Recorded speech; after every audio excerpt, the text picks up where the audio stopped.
universo do Rafael Montes, ele é muito complexo, muito extenso, cheio de referências e alguns traumas. Então eu reuni nesse vídeo aqui a minha experiência com todos os livros do Rafael Montes e a minha opinião sobre por onde eu acho que você deve começar a ler. Vou falar um pouquinho sobre cada um, eu só coloquei 3 aqui do meu ladinho, porque eu ainda não estou com todos os meus livros físicos, mas eu já li todos, menos um, mas ele vai ser um coringa aqui desse vídeo e aí eu vou explicar direito o porquê. Aliás, falando em não ler livros físicos, eu queria mostrar também o meu Kindle. Eu acho que cabe uma menção honrosa aqui nesse vídeo, porque eu comprei uma Família Feliz, que é esse rosa aqui na pré-venda, e aí vieram esses adesivos, e aí eu comprei uma capinha transparente na Shopee e paguei tipo 15 reais, e agora o meu Kindle está temático. Eu vou falar dos livros em uma ordem que eu acho que seria a ordem ideal para quem quer começar a ler.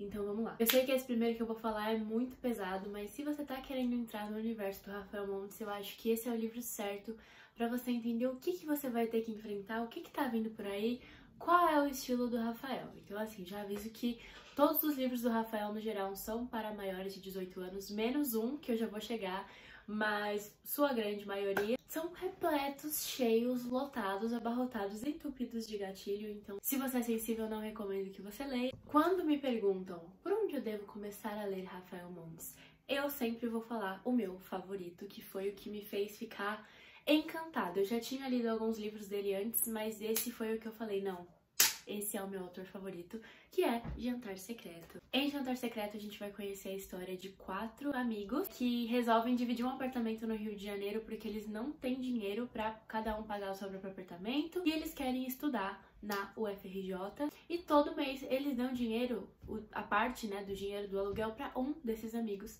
e aí esse amigo vai lá no síndico, paga ele e fica tudo bem. Até que um dia o síndico bate na porta do apartamento deles pra falar que eles vão ser despejados, porque o aluguel não era pago há quase um ano. Mas como eu falei, todo mês eles pegavam a parte do aluguel deles e pagavam o amigo. O que o amigo fez com o dinheiro?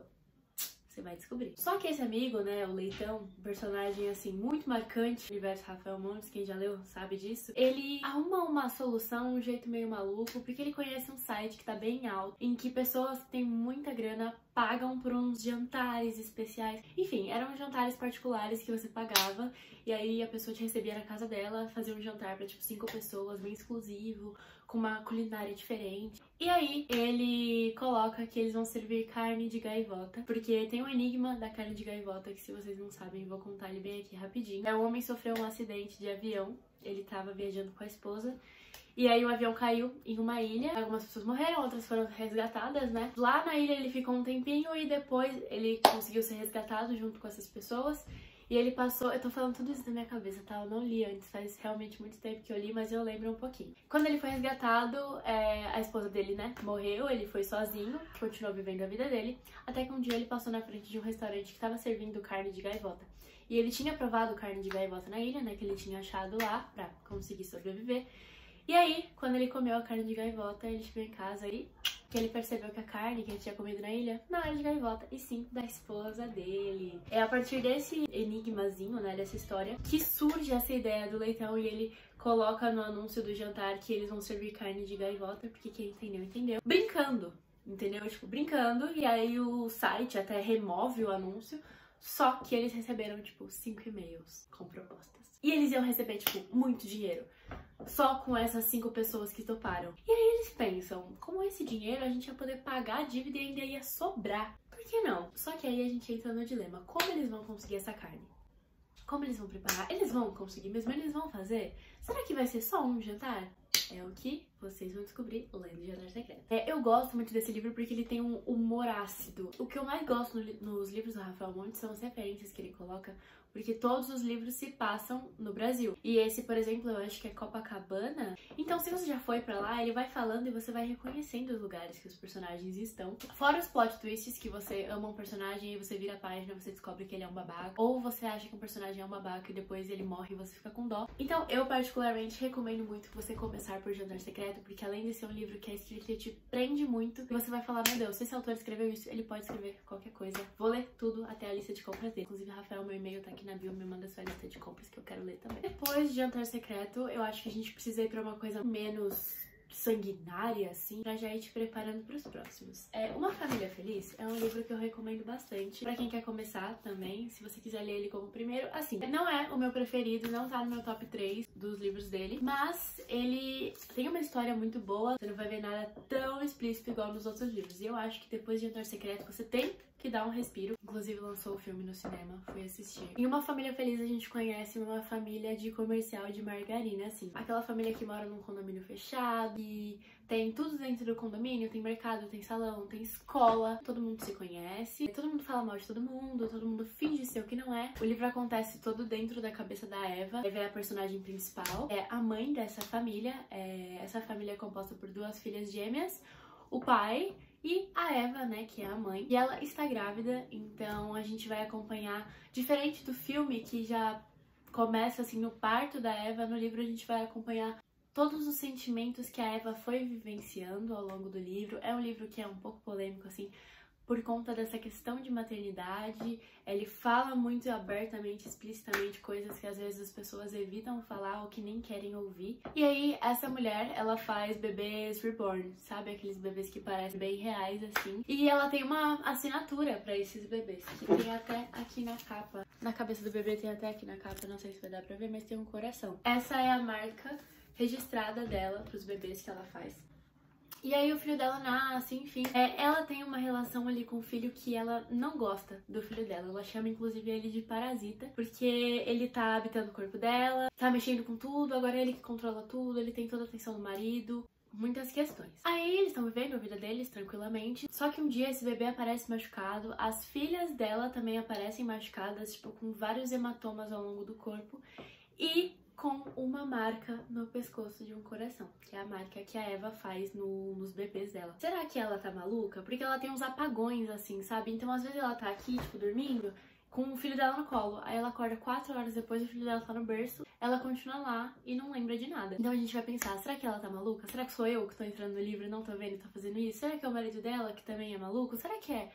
A gente não sabe. E sobre ter um filme desse livro, eu recomendo muito mais você ler o livro primeiro e depois ver o filme, porque no livro, obviamente, tem muita coisa que não tem no filme, até porque é um livro de quase 400 páginas. Então, quando você vai ver o filme, você criou tudo na sua cabeça e aí você compara, entendeu? E é tudo muito igual. E no filme tem uma cena pós-crédito que não tem no livro. Então, tipo, o livro acaba, só que o filme continua. Leia o livro primeiro. Logo após Uma Família Feliz, vamos mudar a temática familiar, que a gente vai chegar depois, e vamos para Suicidas. Porque eu acho que, assim, Jantar Secreto e Suicidas, eles andam, assim, de mãos dadas, só que eu acho Suicidas bem pior. Não pior de ser um livro ruim, mas pior de ser um livro forte, ser um livro pesado. Em Suicidas as coisas são muito mais explícitas. O Rafael Montes escreveu Suicidas quando ele tinha, acho que 17 anos. Então ele fala que ele tinha muita liberdade e ele falava as coisas de um jeito muito cru. Que hoje, se ele fosse escrever, ele não falaria de um jeito tão cru assim. Pense em um adolescente escrevendo um livro sobre 5 amigos que resolvem fazer uma roleta russa.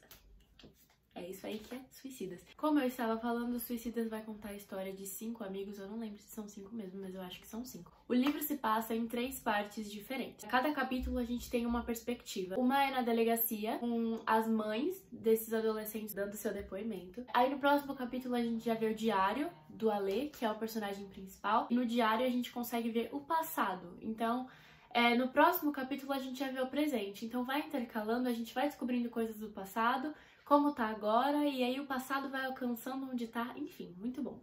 This is cinema. E como eu falei, são 5 adolescentes que resolvem fazer uma roleta russa, e aí eles se trancam no porão, jogam a chave por baixo da porta, e eles têm, tipo, 5 balas, entendeu? E uma arma. Você vai entendendo as camadas de cada personagem, qual foi o motivo que levou cada um deles a ficar ali. Enfim, gente, eu começo a falar e eu me empolgo muito, mas é porque esse livro ele é tão pesado que eu não sei o que eu posso falar, porque todos os acontecimentos que eu lembro sobre esse livro são podres. Agora, depois de ler Suicidas, pelo menos eu fiquei assim, transtornada, então é hora de dar o respiro de novo. E esse respiro que a gente vai dar é com um livro que não está aqui também, que é O Vilarejo. Esse livro é um livro de contos do Rafael Montes, ele não tem nem 100 páginas, acho que chega a 90 no máximo. E são 7 contos que vão representar os 7 pecados capitais. Todos esses contos, inclusive, se passam em um vilarejo. Cada capítulo é um conto diferente, é um pecado capital diferente. É um livro pra ler, assim, em 2 horas, em um dia, dependendo do seu ritmo de leitura. Porque, além de ser um livro bem pequenininho, os contos você não consegue começar um e não terminar. Você tem que começar e você tem que terminar. E quando você termina, já tem a capa do outro. Você fala, não, vou ler só mais um. Não tem muito o que eu falar da história, até porque são várias histórias. Também super pesado, super explícito, super Rafael Montes. Logo depois, é uma coisa um pouquinho diferente pra mim, porque eu priorizo mais essa ordem dos primeiros. Depois eu acho que meio que tanto faz, assim, a ordem que você quer ler. Então, eu vou pelo meu favoritismo agora. Eu recomendaria Uma Mulher no Escuro, que o Rafael Montes falou que é o livro menos favorito dele, inclusive, em um Reels do Instagram. Esse daqui foi o primeiro livro do Rafael Montes que eu li. Muito responsável, inclusive, porque eu li esse livro com 14 anos. A classificação dele é 18, deve ser por isso que eu sou meio maluca da cabeça hoje em dia. Uma Mulher no Escuro vai contar a história da Victoria, que é a nossa personagem principal. E quando ela tinha 8 anos... 10 anos, alguma coisa assim, a casa dela foi invadida. Ela morava com os pais e com o irmão. E aí, nesse dia que a casa dela foi invadida, ela se escondeu, etc. Ela tentou se esconder com o irmão. Só que aí os assaltantes, né, que entraram na casa dela, os pais dela, eu não sei se posso falar essas palavras sem ser cortada daqui. Espero que eu possa, que eu já falei coisa bem pior. Enfim, os pais dela e o irmão dela também, tipo, só deixaram ela. E antes de eles fugirem, né, de irem embora, um deles fugiu e o outro ficou, porque eram 2 pessoas. 3. Vocês têm que ler, gente, porque faz tanto tempo. Eu li isso aqui com 14 anos. Tem 19. Eu não lembro o que eu almocei hoje e faz, tipo, 30 minutos. Só sei que antes de eles irem embora, irem presos, tanto faz, eles picharam com tinta preta o rosto de todo mundo. Que eles, né, os pais e o irmão dela. Ela nunca entendeu isso, ela cresceu cheia de trauma, tipo, cresceu sozinha. E nesse livro a gente só acompanha 4 personagens, que é ela, o psicólogo, o amigo e outra pessoa que eu não lembro quem é. Mas eu sei que a gente tem, tipo, 3 pessoas que a gente pode desconfiar ao longo do livro inteiro, porque são só esses 3 personagens. E aí você começa até a se culpar, falando, meu Deus, não é ninguém, sou eu, só pode ser. E como se não bastasse, agora que ela tá conseguindo se ajeitar, viver a vida dela normalmente, ela já tá na fase adulta, ela chega em casa e tá bem na parede da sala dela, assim, pichado com tinta preta. Vamos brincar? E aí o ursinho dela, que é esse aqui da capa, está pichado também, a cabeça dele com tinta preta. E aí o caos começa. E é isso, gente. Uma Mulher no Escuro, muito bom. Agora a gente vai sair de um livro em que a gente quase viu um romance pra um romance de fato. Problemático? Com certeza. Mas estamos falando de um livro do Rafael Montes e não da Kiera Cass, A Seleção, tá bom? Dias Perfeitos. Esse daqui foi o último livro dele que eu li, inclusive, porque eu tinha ele faz muito tempo, só que eu não tinha lido. E aí eu li todos e esqueci de ler esse. Então, li ele recentemente, tá bem fresquinho na minha cabeça. Não significa que eu vou lembrar de tudo, mas eu vou saber pelo menos o nome do personagem principal. Na verdade, eu realmente esqueci. É Dante? Theo. Tá vendo como eu já confundi tudo? Dante é o de Jantar Secreto? Acho que é. Enfim, em Dias Perfeitos, nós temos o Theo, que é um estudante de medicina bem weirdo, bem esquisitoide. As 2 primeiras páginas do livro, isso aqui que eu tô falando não é spoiler, porque você abre o livro, a primeira coisa que você vai ler vai ser isso.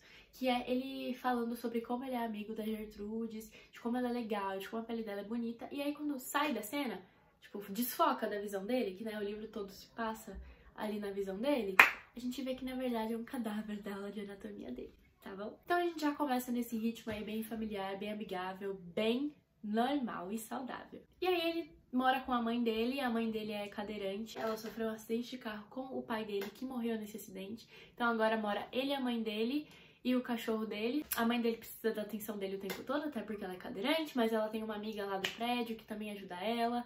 Porque assim, gente, esse Theo, ele é bem conturbadinho, ele não gosta nem da mãe dele. Então assim, já tem uma relação ali com mãe também. Rafael Montes, tá tudo bem, porque assim, tem uma sequência, mas vou deixar pra lá, né? Vai que às vezes é um gatilho mesmo. E aí a mãe dele chama ele pra ir num churrasco um dia, que é dessa amiga dela. E aí ele vai contra a vontade dele, só querendo ficar lá um pouquinho e ir embora, só que algo acontece. Ele se afasta, né, do pessoal, vai pra um canto lá dele, e aí chega uma menina que tá, tipo, muito doida mesmo. E aí ela começa a conversar com ele, e ela dá um selinho nele e vai embora. Era pra ser só isso, mas ele fica o quê? Obcecado. É óbvio. E aí ele começa, gente, a perseguir a menina. Ele liga pra ela de um orelhão, fingindo que é do IBGE, pra conseguir informação dela. E aí ele consegue descobrir onde ela estuda e ele vai lá atrás dela. E aí ela vai sair com uma amiga dela, ele vai atrás. Podre, péssimo. E aí ele descobre onde é a casa dela. Aí um dia eles perseguem ela pra uma festa que ela tá indo. Só que aí nessa festa ela fica muito doida de novo. E ele leva ela até em casa, tipo, se entregando, né? Tipo, eu sei onde é a sua casa. Como? Descubra. E ele entra lá, tipo, com a mãe dela lá. Aí ela tá muito doida, fala pra mãe dela que ele é namorado dela e acabou, gente. Aí ele já foi comprar um anel de noivado. E ela, gente, sempre dá fora nele. Sempre dá fora nele. Ela falou que ele era namorado dela pra mãe dela não encher o saco. Tipo assim, gente. Aí, ok. Ele vai na casa dela um dia pra levar de presente um box de livro da Clarice Lispector. Porque ela tinha comentado que gostava, alguma coisa assim. Ela não aceita, óbvio, porque tem um maluco que nem te conhece, tá te dando box de livro, te perseguindo. E aí ela tá arrumando as coisas dela pra ela ir viajar, porque ela vai pra uma chácara dos anões, alguma coisa assim, por isso tem um anãozinho aqui, né? E aí ele decide que ele vai viajar com ela. Sabe como? Batendo com o box na cabeça dela e colocando ela dentro da mala. Beijo. Só que ainda não era a data da viagem, mas ela já tava ali na mala, então ele falou o quê? Vou levar ela pra minha casa e deixar ela escondida embaixo da minha cama, minha mãe nem vai ver. Até o dia da viagem, e é isso que ele faz, gente. Ele dobra muito ela todos os dias. Chega o dia da viagem, ele coloca ela na mala de novo e vai pra lá. Porque segundo ele, eles vão ter dias perfeitos. Tá aí o título do livro. E ela vai ver como ele é super legal, como ele pensa nela, né? Ela não queria ir, ele colocou ela numa mala e levou. Olha como ele é gentil, ela não precisou ir sozinha. Agora vamos falar de uma que talvez, mesmo se você nunca tenha lido nada do Rafael, se você nem lê, você pode conhecer, que é Bom Dia, Verônica, porque ficou uma série, assim, muito famosa na Netflix, teve 3 temporadas. A história do livro de Bom Dia, Verônica, diferente da série, é só a história da primeira temporada. Só que tem uma coisa a mais nesse livro que não tem na série. Então, na série, a Verônica tá investigando um caso, só que no livro ela tá investigando 2 ao mesmo tempo. Então, no livro tem um caso a mais. Mesmo se você já tenha assistido, eu acho que vale a pena dar uma lida. Bom, em Bom Dia, Verônica, a gente começa com a Verônica, que ela é uma escrivã da polícia. Esse livro se passa em São Paulo, então se você conhece São Paulo, você vai reconhecer todos os lugares. E um dia chega uma mulher lá com uma feridíssima aqui na boca. Essa mulher vai falar lá com a delegada e a delegada é super machista com ela. Não dá atenção, fala que é meio culpa dela, assim, pra ela ter saído com um cara, tipo, de um aplicativo de namoro que ela nem conhecia. E aí a mulher, na frente de todo mundo, na frente da Verônica, voa coisa na cara da Verônica. A partir desse dia, ela resolve que ela vai fundo nesse caso. Daí ela passa na TV, fala pras mulheres de casa que estão assistindo que se alguém precisar de ajuda, liga pra tal número. E aí, a Janete vê isso na TV e liga pra ela escondido. Porque assim, a Janete, ela é casada com o Brandão. Brandão, ele é o delegado, o chefão, o Master Blaster da polícia. Ele bate nela e ele faz uma coisa... eu não posso falar. E eu nem quero, nem se eu pudesse eu falaria. Ele restringe ela de tudo, gente. Ela não pode ter celular, ela não pode sair sozinha. Só que o que ele faz é tão tenebroso que eu não sei como o Rafael Montes pensou nisso. Esse livro não é só do Rafael Montes, também é da Ilana Casoy, que escreve vários livros de true crime. Então eu entendo ela ter essa referência na cabeça dela, mas Rafael Montes, por favor. E aí a Verônica começa a investigar mais.